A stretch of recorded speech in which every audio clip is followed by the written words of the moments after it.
Hey, Odysseas, welcome. So this is Odysseas from founder of Phylax Systems, and just like crypto and DeFi really mainstream.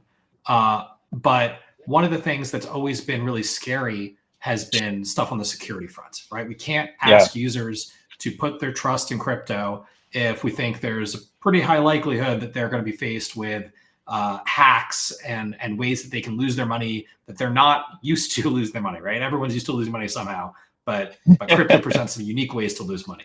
So tell us a little bit Yes. about Phylax Systems and what you guys are doing to make that less of an issue.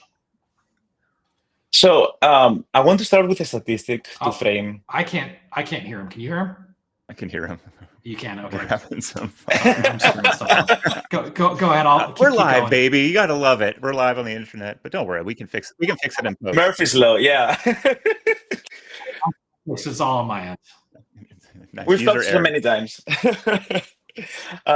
So I want to start this with a statistic to frame the conversation, which is that approximately Lazarus Group, the cybersecurity arm of North Korea, has gotten over $2 billion from hacks, right? $2 billion.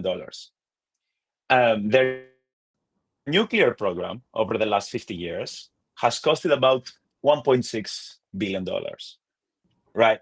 So they have funded their whole nuclear program and then some just from cryptocurrency hacks, right?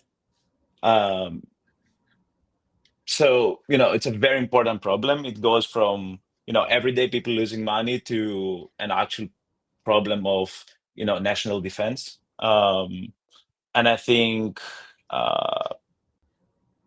we are right now at the moment where we have to fix it for this mainstream adoption to come on chain, right? Otherwise, we'll, as an industry, we'll lose our credibility. And I think it's a very fundamental issue. Dan, this feels like another one of these problems that is just like unsolvable. So I'm curious, Odysseas, how are we solving this problem? Yeah, so we, there's a number of ways to go about it, I guess. We took a very different approach and we built some technology that it allows the blockchain itself, the network itself, to protect the applications that are deployed on it from these hacks. Effectively, it gives a new feature, if you like, to the blockchain that allows applications to define security rules, which are then enforced whenever a transaction interacts with the protocol, effectively making it almost impossible for the protocol to reach the point that loss of funds happen, right? Okay, and this is a more most approaches have been trying to sort of detect these hacks, and you're trying to sort of protect them at the consensus layer. Is that the right way to think about it?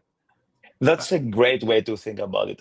Actually, like a lot of times they try to probabilistically predict when a hack will happen, or after a hack happens, basically you do damage control. You're like, okay, half my house is burned. Let's see if I can save the other half, basically.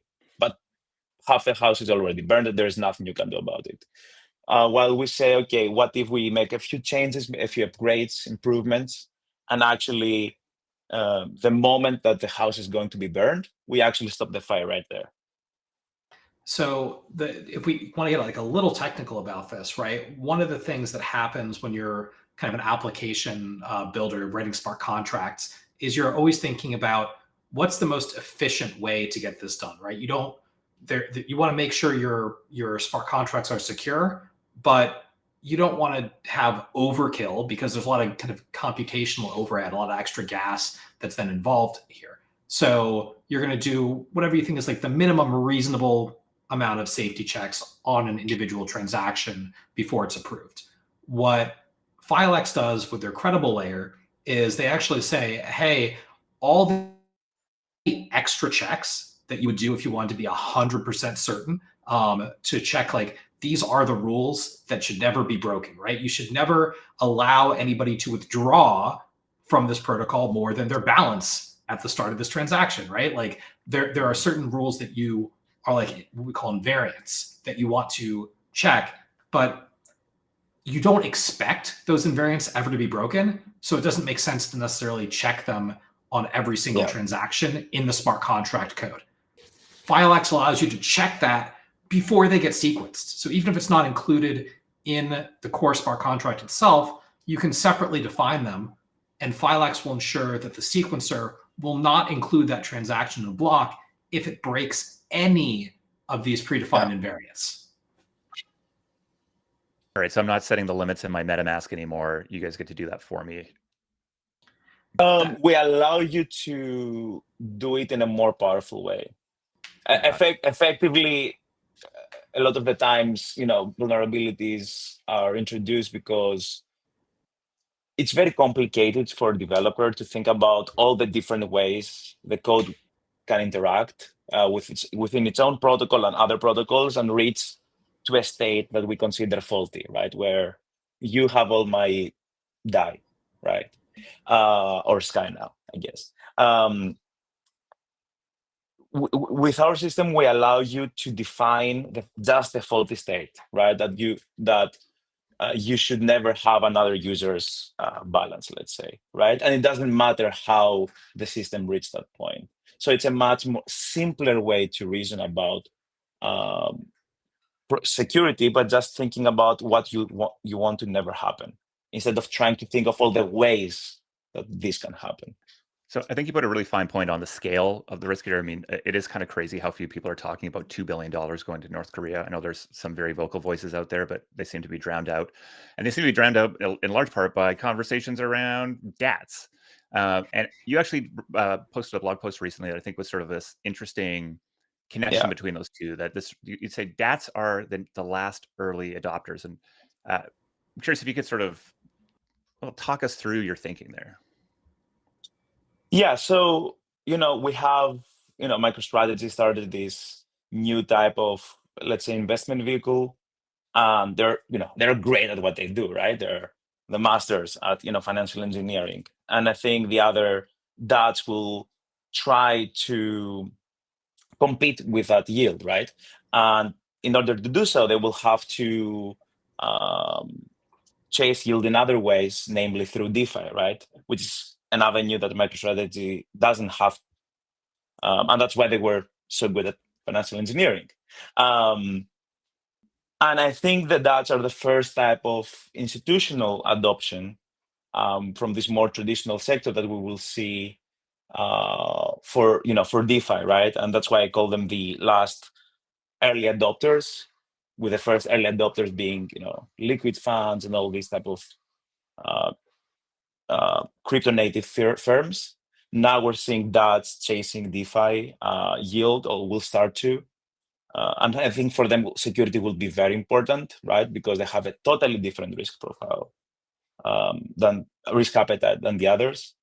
And in 2 years from now, we'll see the first early majority players coming in with maybe Fidelity or Van Eck or Franklin Templeton also going after DeFi yield. So the biggest barrier is this just security fears around losing their entire bag and some absurd hack. I'm just curious, maybe as a last question here before we let you go, and this has been fascinating. How are the sales conversations or the integration conversations going here? Is this a hard thing for these protocols to adopt, or is this just so obvious and easy to integrate that we're going to see it hit your favorite network soon? So it was much harder a year ago, I will tell you that. But now I think they understand that there is only so much capital that Degen Capital has, right? And if they want to get this mainstream adoption, they want to get these billions and hundreds of billions of dollars of institutional capital, they have to do something about it. And this is why. Yeah, and I'll say, I don't think Odysseas is ready to announce anything yet, but they've had some pretty major wins recently that will be announced in the coming months that we're excited about. But I think, for me, we even spun up an internal security team at Nascent. Like, we've been very focused on investing in security because we believe for the North Korea problem, for non-crypto native user adoption, security is the problem that needs to get solved. And Phylax is the first one with a solution that we think is actually insurable and actually makes it usable at an institutional level where you can get insurance on it because of the degree of certainty that they're able to provide, just being like a whole step above any other solution that we've seen. Fascinating. Yeah, I guess sitting in between hundreds of billions, if not trillions, of potential flows is a great place to be if you want to go get integrations done. Yeah. I'm glad it's getting easier. Odysseas, really appreciate you jumping on. Obviously, well, I mean, I think this is very important work. Go save my bags. Appreciate the work you're doing here. Thanks for hanging out with us on 11 a.m. and look forward to maybe checking in when you have some of those big announcements to share. Thank you for having me. Have a great rest of the day. Thanks, man. Good to see you.